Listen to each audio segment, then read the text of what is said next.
वैसे तो गोविंदा मेरा सबसे प्रिय एक्टर है और मिथुन चक्रवर्ती को देख के कि मैं हीरो बनूंगा, तो मैं उसमें वायु भगवान बन के खाली पहाड़ में घूमता था।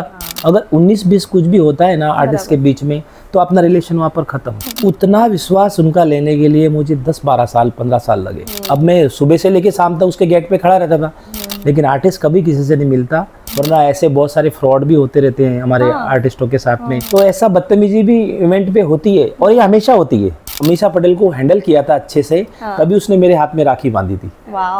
फनी किस्से तो बहुत सारे हमारे गोविंदा जी को लेके। मैंने सर को जाके बोला, सर वो बोल रहा है कि हम आए हैं। बोला कौन है?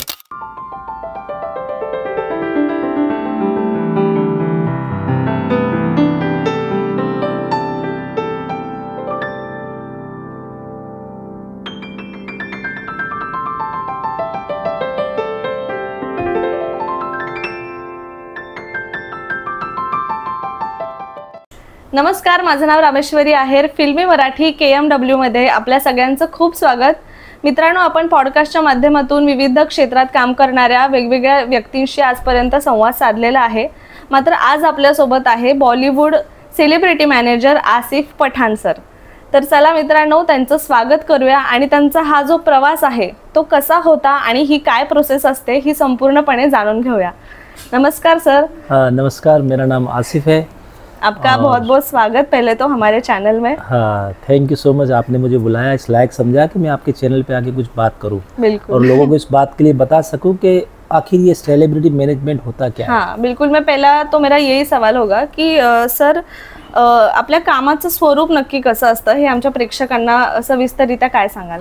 हाँ, हमारा जो सेलिब्रिटी मैनेजमेंट का जो काम रहता है, वो जो प्रोसेस रहता है ना, बहुत जिम्मेदारी वाला रहता है। बिल्कुल। ऐसा नहीं कि आपकी किसी एक्टर से जान पहचान है या आप किसी एक्टर को जानते हो तो वो सेलिब्रिटी मैनेजमेंट हो गया, या इधर से फ़ोन आया उधर से फ़ोन आया तो सेलिब्रिटी मैनेजमेंट हो गया, ऐसा नहीं होता है। सेलिब्रिटी मैनेजमेंट का बाकायदा एक प्रोसेस रहता है। आजकल देखेंगे बहुत सारे लोग हैं ना, सेलिब्रिटी मैनेजमेंट वाले बन जाते हैं, नई नई कंपनी लॉन्च कर लेते हैं, उनको लगता है कि बहुत आसान है, मेरा आपसे पहचान है, अब मेरा मुझसे पहचान है तो फ़ोन कर लिया, बात हो गया। चाहे मराठी आर्टिस्ट हो चाहे हिंदी आर्टिस्ट हो, वो दोनों आर्टिस्टों को विश्वास में लाना पड़ता है कि सर मैं आपको लेके जा रहा हूँ, मैडम आपको लेके जा रहा हूँ।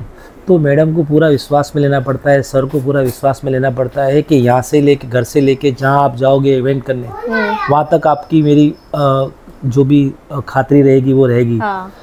तो ये बहुत जिम्मेदारी वाला काम है। बिल्कुल। उसके होटल की रहने से लेके उसके जाने तक, उसकी टिकट से लेके उसके आने तक, उसकी पेमेंट से लेके हर चीज़ की जिम्मेदारी हमारी रहती है।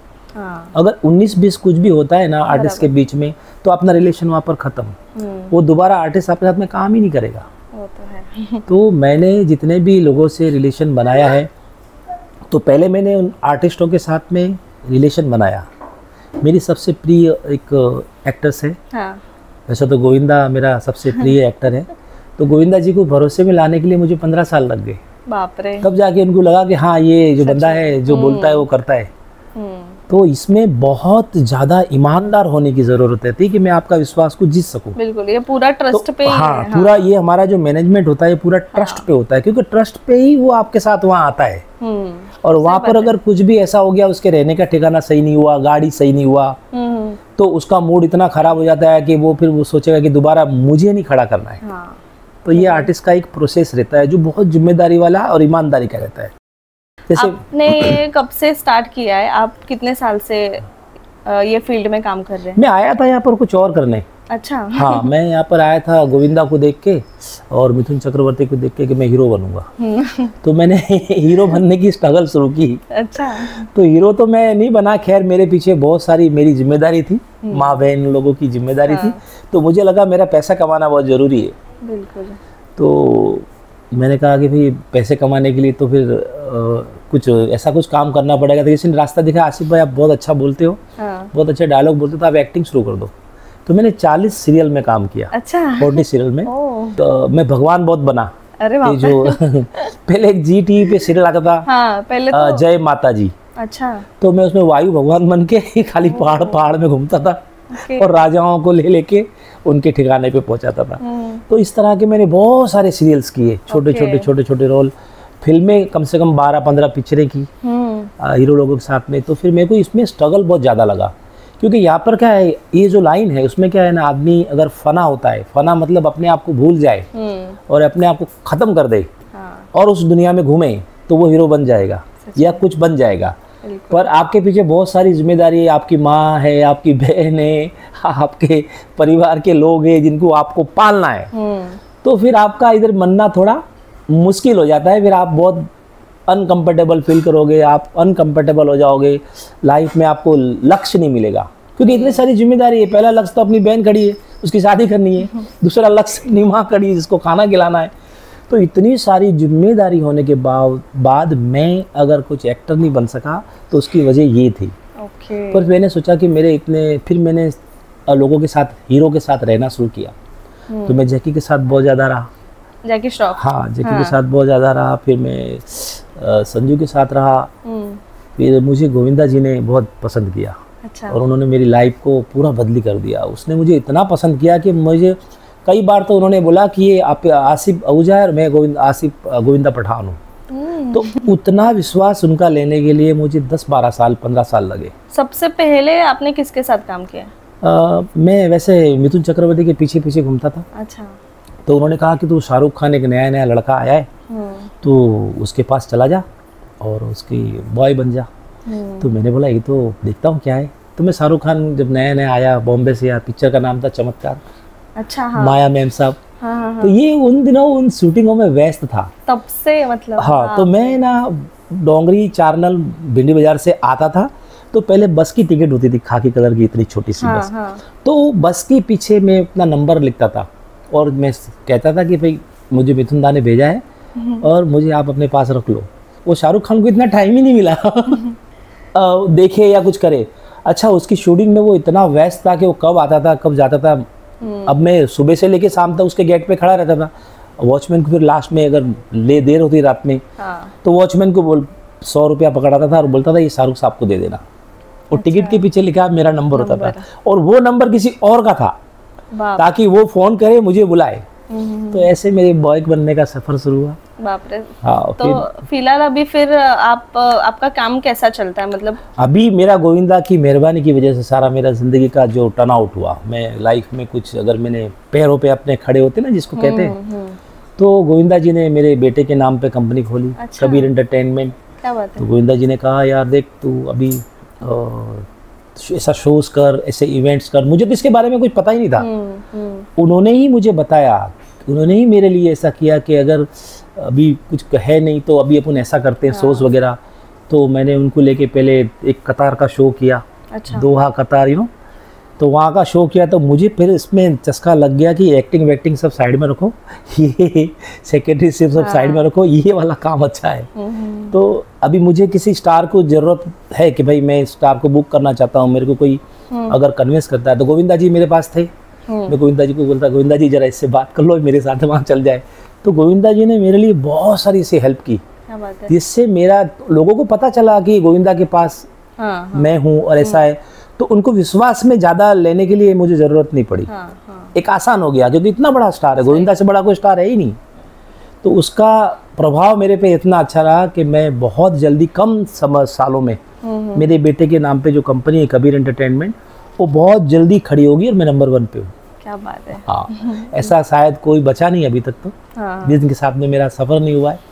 ये नए जो लोग आए हैं अभी वो अलग है, और गोविंदा की दुआ से, अल्लाह के करम से ये सब चीज़ें बहुत आगे बढ़ गई। क्या बात है। हाँ। तो अभी मैं जो हूँ पर्सनल सेक्रेटरी हूँ 4-5 हीरोइन का।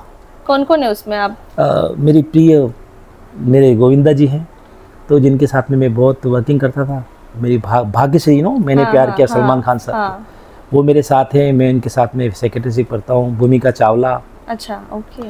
तो ऐसे आरती छाबरिया, प्रीति झांगियानी, ये ऐसे 5-7 जो आर्टिस्ट है। और रामायण में जो पात्र हैं, जो पुनीत इसार, बिंदु दारा सिंह, बहुत सारे, सीता माँ। अच्छा। ये सब मेरे मैनेजमेंट में कंपनी में मेरे साथ हैं। और उनका साथ देने की वजह से ही जो मैं अभी जो भी कुछ अपने पैरों पे खड़ा हुआ हूँ। क्या बात तो ऐसा है, उनका बहुत बहुत एहसान है कि आर्टिस्ट ने मुझ पर भरोसा किया। बिल्कुल बिल्कुल। यस सर एक और सवाल ऐसा है कि अगर कोई भी इवेंट आपको मिलता होगा तो फिर वो इवेंट तक जाने के लिए और ये सेलिब्रिटी मैनेजमेंट, तो ये पूरा ये प्रोसेस क्या रहता है, क्या क्या करना पड़ता है मतलब उसमें? सबसे पहले तो कोई पार्टी होती है जो आर्टिस्ट को बुलाती है कि भाई हमारी कंपनी का ये कॉर्पोरेट इवेंट है, या हमारे कोई शॉप का ओपनिंग है, या हमारी कोई वेडिंग का है। अच्छा। तो वो हमको कांटेक्ट करते हैं, कंपनी नाम वेबसाइट देखते हैं नेट पे गूगल पे, और हमको कांटेक्ट करते हैं। कांटेक्ट करने के बाद में वो खातरी करते हैं कि मैंने सही आदमी को कांटेक्ट किया है कि नहीं है। बिल्कुल, हाँ। तो अगर मैं सही आदमी हूँ तो वो मुझे बॉम्बे मिलने आते हैं। अच्छा। बॉम्बे मेरी ऑफिस का है वो देखते हैं। उसके बाद वो प्रोसेस सोचते हैं कि अब आर्टिस्ट हमने फॉर एग्जांपल भाग्यश्री को चाहिए, तो भाग्यश्री को आप जानते हैं कि नहीं जानते, तो उनको मिलाने के लिए फिर अलग से लेके जाना पड़ता है। पहले विश्वास के लिए कि भाई हाँ ये मेरी आर्टिस्ट है, इनको देखो और जानो। वैसे आर्टिस्ट किसी से मिलता नहीं है। अच्छा। पर वो देखता है कि सामने कौन बोल रहा है, उसके हिसाब से फिर वो मिलते हैं। लेकिन आर्टिस्ट कभी किसी से नहीं मिलता, वो सीधा बोलते हैं कि भाई हमारा मैनेजर है, इससे आप बात करो और काम करो ये। पर पार्टी वो मैनेजमेंट पे भरोसा नहीं करती, वो पहले देखती है कि हम पैसा देने, वो तो पैसा दे रही है ना। तो उनका फिर प्रोसेस रहता है हमारा कि भाई आप बुक करोगे तो बुक 5-8 लाख का जो आर्टिस्ट होता है उसको बुक करने के लिए 1 लाख रुपया लगता है। उसके बाद में जो आर्टिस्ट की बाकी की रकम है तो हम लोग वीडियो बाइट जो देते हैं कि भाई मैं आ रहा हूँ, मैं आ रही हूँ, तो वो हमारा 50% हम उससे लेते हैं और वीडियो बाइट देते हैं। फिर हम जाने के बाद में वहाँ से जाने से पहले, इवेंट में जाने से पहले उसका पूरा जो पैसा होता है 100% हम 2 दिन पहले प्रोसेस रहता हम जो ले लेते हैं। और फिर उसकी होटल्स बुक होती है, उनकी टिकट्स बुक होती है। ये सारा के सारा प्रोसेस उस जो इवेंट पे बुलाता है उसकी तरफ से रहता है। अभी तो खैर इतनी सारी इवेंट मैनेजमेंट कंपनियां बड़ी बड़ी खुल गई है कि बड़े बड़े जो स्टार थे, जो अभी कुछ नहीं है काम, तो वो इसी काम में लग गए हैं। कभी ऐसे होता है कोई इवेंट पे अगर अभी सेलिब्रिटी आते हैं तो फैंस वगैरह तो मतलब ऐसे पागल हो जाते हैं, तो फिर ऐसे टाइम पे फिर कैसे वो सिचुएशन हैंडल करनी पड़ती है? नहीं, उसके लिए फिर हम लोग को बकायदा इवेंट, जिसने इवेंट हमारा लिया है वो इवेंट वाले को हमको पूछना पड़ता है कि भाई आप किस तरह का इवेंट कर रहे हो। तो उसने कहा फॉर एग्जाम्पल वेडिंग इवेंट है, तो वेडिंग इवेंट के लिए हमें लोकल पुलिस को बुलानी पड़ती है।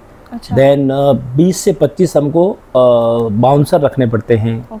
फिर वो इवेंट में ऐसे लोग हमसे बात ना करें, हमारे हीरो से कोई बदतमीजी नहीं करे, इस बात के लिए हमें पार्टी को बकायदा बोलना पड़ता है कि भाई आपके इवेंट में आ रहे हैं तो हमारा हीरो जब आएगा तो ये इतना ही करेगा और ऐसे ही करेगा।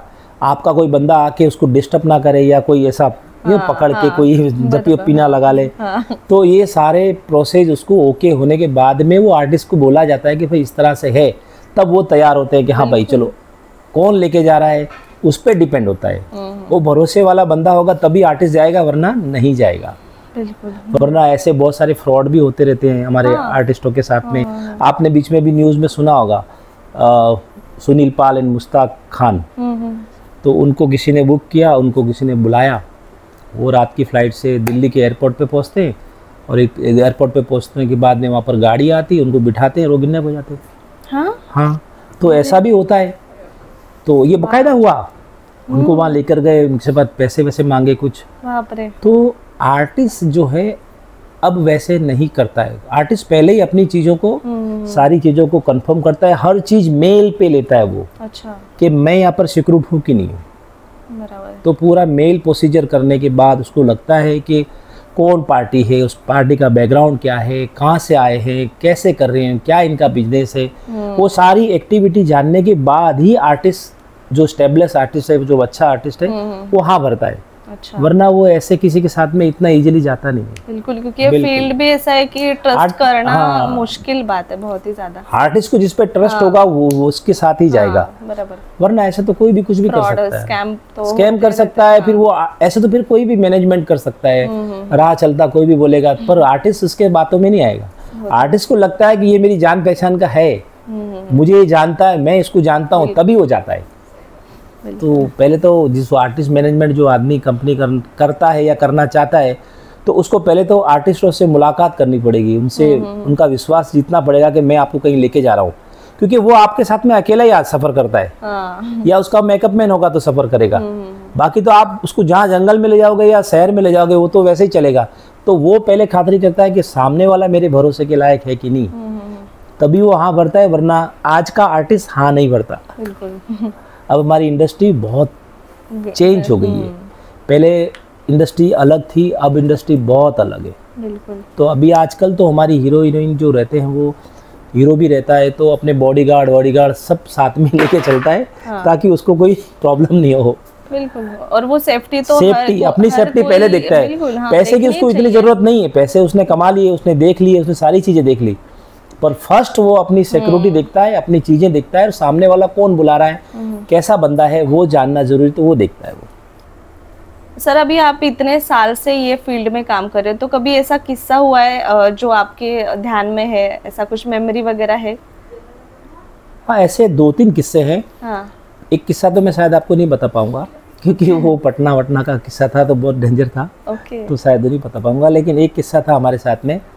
हमने एक जयपुर कोटा का राजस्थान जयपुर है, हाँ। जयपुर के आगे 2 घंटे का रास्ता है, वहाँ पर कोटा। तो मेरे साथ अमीषा पटेल थी। अच्छा। तो अमीषा पटेल जी के साथ में बहुत बदतमीजी हो गई थी। तो ऐसे इवेंट में जो सामने इवेंट के जो हमको बुलाते हैं ऑर्गेनाइजर, वो बदतमीज भी कभी कभी हो जाते हैं। अभी आर्टिस्ट को जो टाइम दिया है, आर्टिस्ट को जो बात की है, आर्टिस्ट उसको ही दिमाग में रख के घर से निकलता है, काम करता है। उसके अलावा उसको, जैसे मैं उनको लेके जा रहा हूँ, तो आर्टिस्ट मैनेजमेंट की कितनी बड़ी जिम्मेदारी रहती है। ये जिम्मेदारी रहती है कि आर्टिस्ट वहाँ जाके क्या करेगा, कैसे करेगा, कितने घंटा खड़ा रहेगा, क्या किससे मिलेगा, कौन मिलेगा, कहाँ मिलेगा, ये सारी चीज़ें रहती है। अब अमीषा पटेल जी को जो बताया गया था मैंने, वही वो करेगी, उसके अलावा तो कोई एक्स्ट्रा तो हम कुछ कर नहीं सकते। तो एक बार ऐसे कोई बदतमीज टाइप के लोग, लेडी थे, उन्होंने अमीषा पटेल जी के साथ में बदतमीजी कर ली और उनको लॉक कर दिया अंदर से, और बोला कि आप जा नहीं सकते जब तक मेरा काम पूरा ना हो। तो मैंने उनको बोला, भाई आपका काम जो मैडम को दिया था, मैडम ने उतने टाइम का काम कर लिया है, तो अभी हमारा कोई बनता नहीं।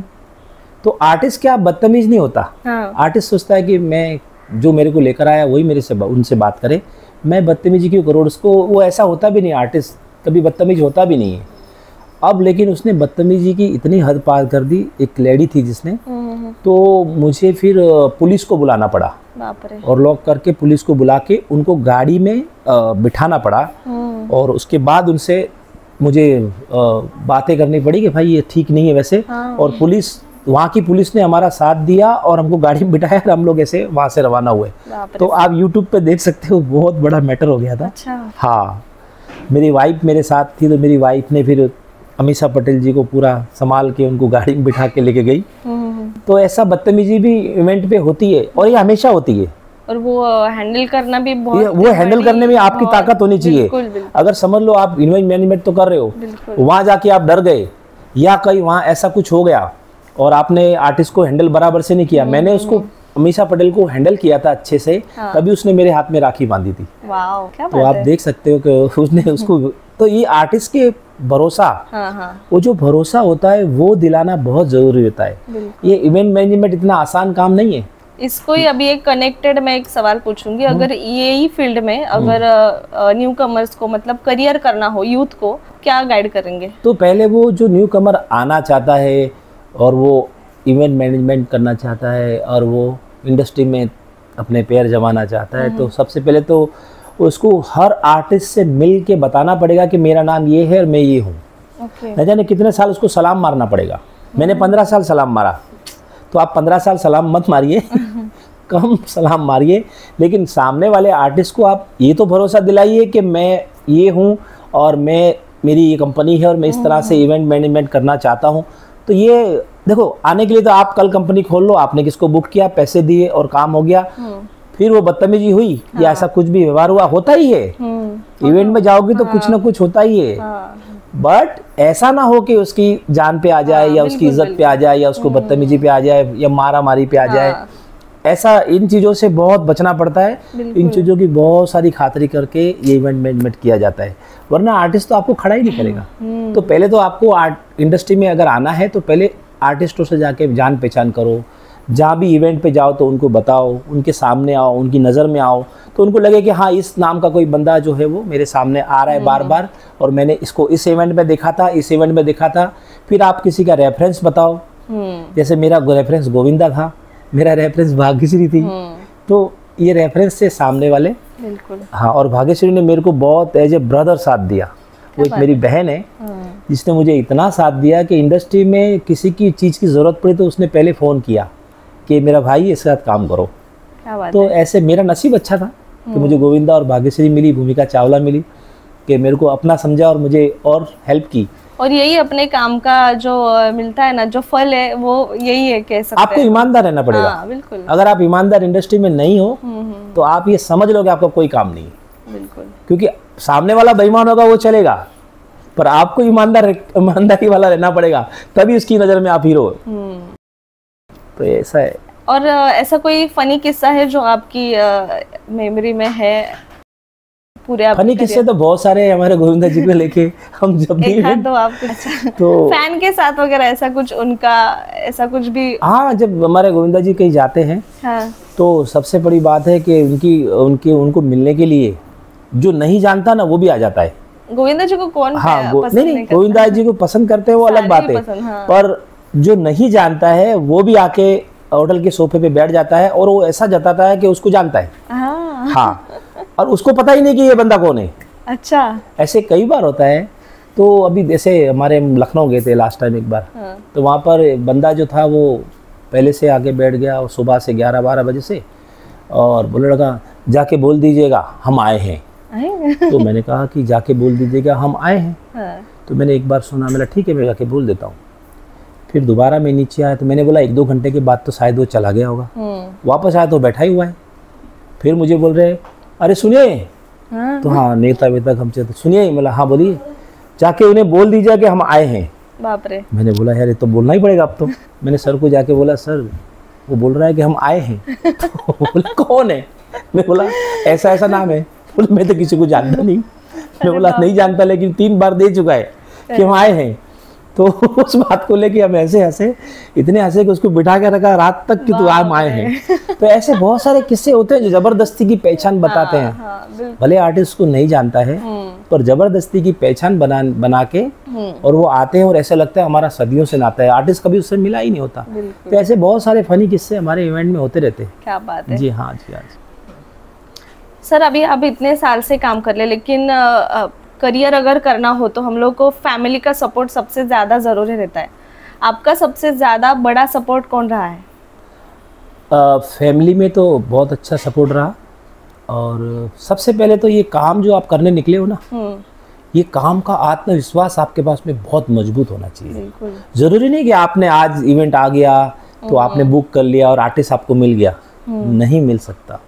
न जाने कितने सारे धक्के खाने पड़ते हैं, उसके सेक्रेटरी, उसके कनेक्टिविटी में जो एजेंट है, ये है वो है, ये आपकी स्ट्रगल तो है ही है। उसके अलावा आप जब काम करते हो तो आपके पीछे आपकी बीवी हो या आपकी माँ हो, तो आपको सबसे ज़्यादा सपोर्ट उनका होना बहुत ज़रूरी है। बिल्कुल। क्योंकि आपकी जो लाइन है ना, आपका आना जाना, टाइमिंग वाइमिंग कुछ भी फिक्स नहीं है।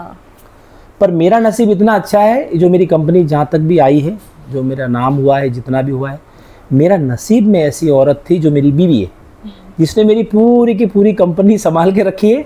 तो मुझे सिर्फ बुक करना पड़ता है, बाकी सारी टेंशन उसकी रहती है। कहाँ पैसे कैसे करेंगे, क्या करेंगे, क्या टिकट्स होंगे, क्या होगा, कैसे होगा, वो सारा के सारा जो उसने सारा तामझाम संभाल के रखा है। शायद वो बहुत कम लोगों के पास है, मुझे लगता है किसी के पास होगा भी नहीं। लोग नॉर्मली क्या करते हैं, अपनी ऑफिस लेते हैं, ऑफिस का स्टाफ होता है, अकाउंटेंट होता है, ये होता है वो होता है, उसमें आदमी अनकंफर्टेबल रहता है कि भाई मेरा अकाउंटेंट या मुझसे कोई धोखा ना कर ले। आर्टिस्ट है ना, आर्टिस्ट डायरेक्ट जान पहचान बनाकर वो आगे ना निकल जाए, मेरे को कहीं चिट ना कर ले। पर यहाँ तो मेरी बीवी है जिसने पूरी कंपनी इतनी मजबूत बना दी कि मुझे वो साइड सोचना भी नहीं पड़ा, और मेरा नाम जल्दी हुआ। क्या बात है। इस फील्ड में, इस इवेंट मैनेजमेंट में मेरा काम जल्दी हुआ, मेरा नाम जल्दी हुआ। वो मेहनत सारी बीवी की थी। इवेंट करना, इवेंट लाना, और टाइमिंग पे सारे पैसे वैसे आर्टिस्टों के वहाँ पहुँचाना। तो हमारा अकाउंटेंट हमारी बीवी है, जो आर्टिस्टों से मिल के उससे इतना रिलेशन बना लिया उसने कि आज उसको हर हीरोइन है, हीरो है, उसको बहुत पर्सनली जानते हैं और पर्सनली लाइक करते हैं और अपने हिसाब किताब में बहुत मजबूत है वो। तो उसकी वजह से ये कंपनी जो मेरी बनी है सिर्फ उसी की वजह से ही बनी है। वो नहीं होती तो शायद ये कंपनी भी नहीं होती। क्या बात ना मैं इस लाइन में भी शायद नहीं होता, क्योंकि इसमें बहुत मेहनत है। बिल्कुल। तो जब तक आपके घर के लोग इन्वॉल्व नहीं हो आप ये काम कर ही नहीं सकते। अगर कोई लेडी काम करना चाहती है तो उसके हस्बैंड का उसको पूरा सपोर्ट चाहिए। अगर उसके हस्बैंड का सपोर्ट नहीं तो वो लेडी आधा उसका माइंड ठीक नहीं रहेगा और वो काम ही नहीं कर पाएगी। तो मेरे लिए मेरी बीवी बहुत मजबूत थी कि मैं जो भी कर पाया, जो मेरे पास में जो भी है तो उसकी मेहनत की वजह से है। उसने मेहनत की तो वो चीज़ें बची और उसके बाद सुविधा पैदा हुई। तो मैं लकी हूँ। क्या बात है। और ये सबसे ज़्यादा ज़रूरी कि फैमिली हमारे साथ हमेशा साथ में रहे। और सर आज आपके साथ बात करके बहुत अच्छा लगा। पहली बार क्या बोलते हैं बैक स्टेज या पर्दे के पीछे क्या होता है वो आज हम लोग जान पाए आपकी वजह से। आपका एक्सपीरियंस जान के बहुत ही अच्छा लगा। फिर हम बिल्कुल मिलेंगे इंशाल्लाह कुछ और टॉपिक लेके बिल्कुल बात करेंगे। आज आपने हम लोग को टाइम दिया उसके लिए बहुत बहुत धन्यवाद और थैंक यू सो मच। आपका भी बहुत बहुत धन्यवाद। आपका भी बहुत बहुत शुक्रिया कि आपने मुझे कुछ समझा और आपको इस जर्नी में मुझे शामिल किया। Thank you so much. और आपके चैनल का भी थैंक यू सो मच कि मुझे इस लायक समझा कि मैं कुछ बता सकूं कि इवेंट मैनेजमेंट में क्या क्या होता है। Thank you so much.